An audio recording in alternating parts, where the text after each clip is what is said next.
তো হ্যালো বন্ধুরা, কেমন আছো তোমরা? আশা করি ভালো আছো। তো আজকে আমরা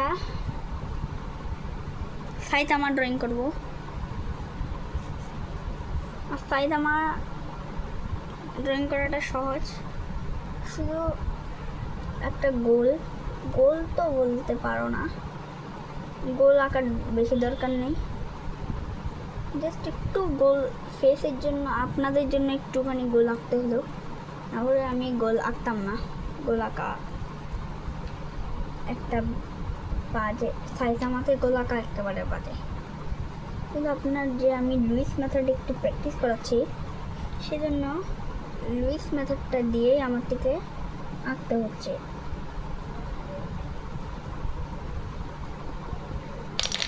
তো আমরা সাইতামাকে এরকম এরকম রেগে আছে, সাইতামা গুসা বলতে যাচ্ছিলাম।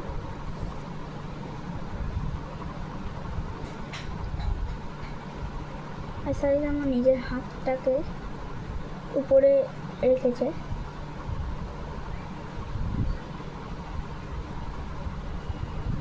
আর আমরা এই যে এখানে একটা আছে,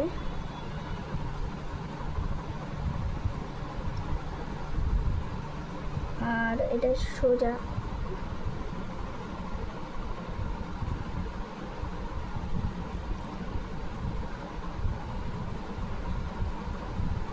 সাইতামাকে আঁকা একেবারেই বাজে। অনেক সহজেই আমরা সাইতামার ফেসটাকে এঁকে ফেললাম। এখন জাস্ট সাইতামার ফেসের যে হাইলাইটেড এরিয়াগুলো আছে, তারপরে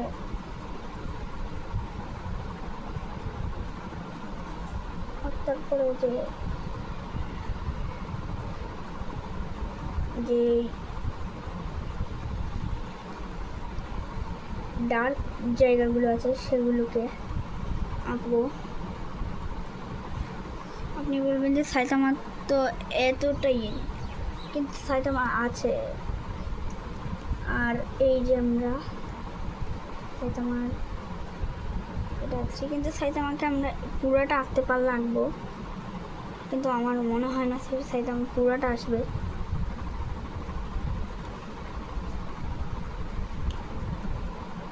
আঁকবে আমার সাইতামা একটু বেশি স্ট্রং, তাই আমি বলি সাইতামা গোজোর থেকেও স্ট্রং। কিন্তু আর্ট করাটা অনেক সহজ, গোজোকে আর্ট করার থেকে অনেক সহজ। আমাদের শুধু আর্ট নিয়ে মতলব, আমাদের পাওয়ারের দরকার নেই। সাইতামা যদি 0 পাওয়ারও হতো আমি আঁকতাম, কারণ সাইতামা একটু টাকলাটা দেখে আমার আঁকতে ইচ্ছে করে। আমি আমার আর্ট কালেকশানে প্রথমবার আঁকছি, সত্যি গোজোকে অনেকবার এঁকে ফেলেছি আমি আর্ট কালেকশানে। আপনি বলবেন যে 2টা ভিডিও করছো, এটা দ্বিতীয় ভিডিও আর্টের, আর কয়টাই আর্ট। আরে আমি এর 1 বছর আগের থেকে আর্ট করতাম। আচ্ছা, আমার আর্টের কাহিনী না বলি,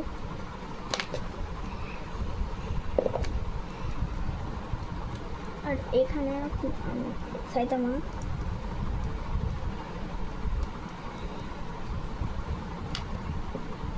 এরকম করে আছে। সাইতামা কিছুটা মুখ ধরে আছে না, এটা এই মুখ, সাইতামার এই মুখটা অনেক গোজোকে হারাতে পারবে না। কিন্তু আরেকটা মোড আছে যেটার নাম স্ট্রং, অনেক শক্তিশালী সেই মোডে সাইতামা। আর সাইতামা সেই মোডে গোজোকে অনেক সহজেই হারিয়ে দেবে, টেনশন নিয়েন না। আবার গোজো ফ্যান আমার ভিডিওতে লাইক করবেন না, কিন্তু গোজোকে আমি বলছি কেন গোজো স্ট্রং না। আরে না ভাই, আমার আর্ট নেই মতলব, আমার লাইক নেই মতলব, আর কিছু না। হয়েছে গোজো স্ট্রং যেমন,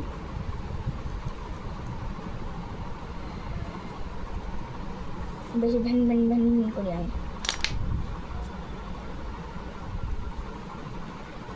হ্যাঁ, আর কথায় কথায় আমাদের আউটলাইনটা হয়ে যাচ্ছে কমপ্লিট।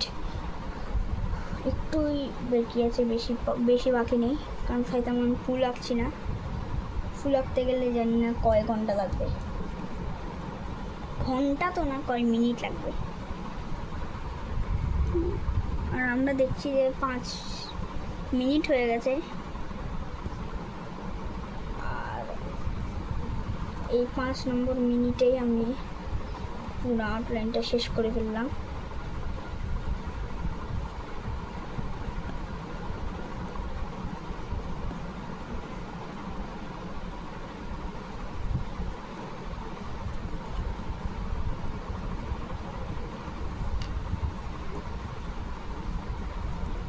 তো আমাদের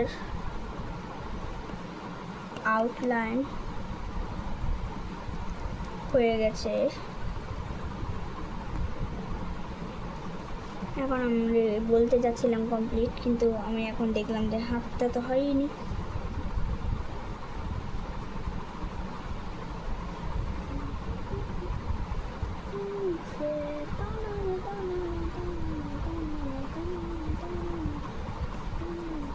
আর আপাতত আমাদের তোমার একটুকু হয়ে গেলাম। ফুল তো একই, কারণ ফুল তো আরেকটু নিচে আছে।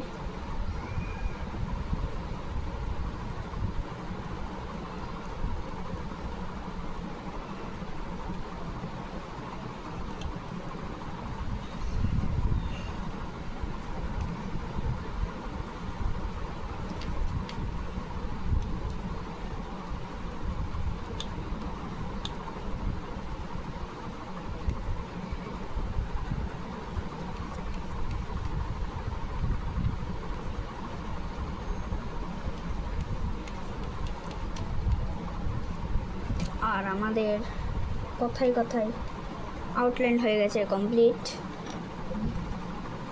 আর শুধু 1 সেকেন্ড 2 সেকেন্ড লাগবে। হ্যাঁ,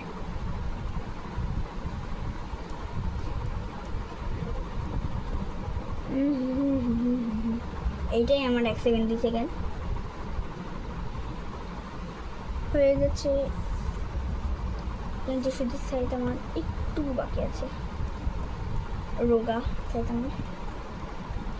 মোটা হলে ভালো হচ্ছে, মোটু আর টাকলা। আবার সাইতামা ফ্যানের বেশি হয়ে যাচ্ছে, সাইতামা ফ্যান গুসা করবে।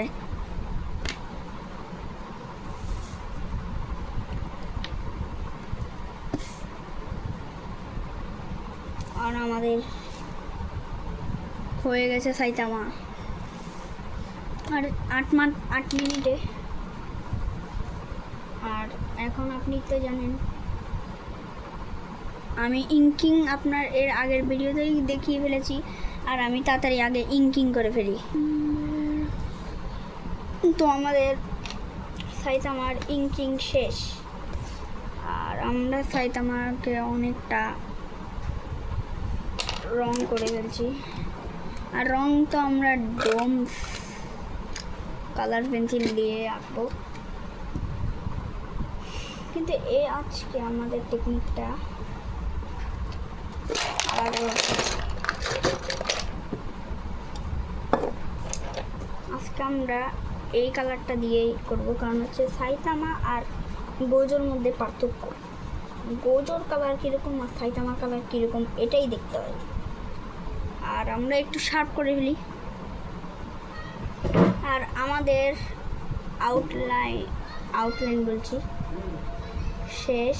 আর আপনি যদি কোনো অন্য শুনতে পান একটু ইগনোর করবেন। আর আমরা আমাদের সাইতামা এঁকে ফেলেছি।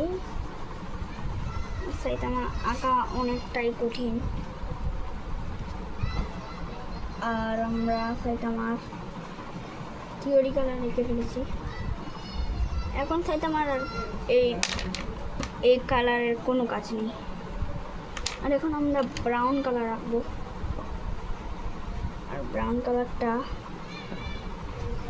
একটু গাঢ় কালারে রাখবো।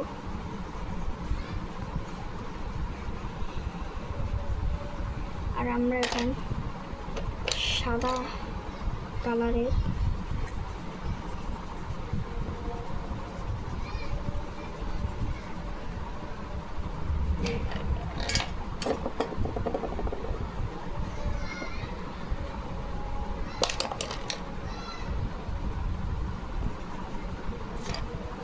আর আমরা সাইতামার কালারটা শেষ করে ফেলছি।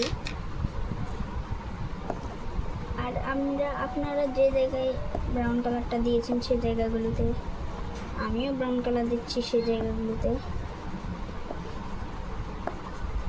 আর এই ব্রাউন কালারগুলো আমরা ডিফাইন করেও ফেলছিলাম। আর আমরা এখানে আসলাম আর আমাদের কমপ্লিট হয়ে যাচ্ছে।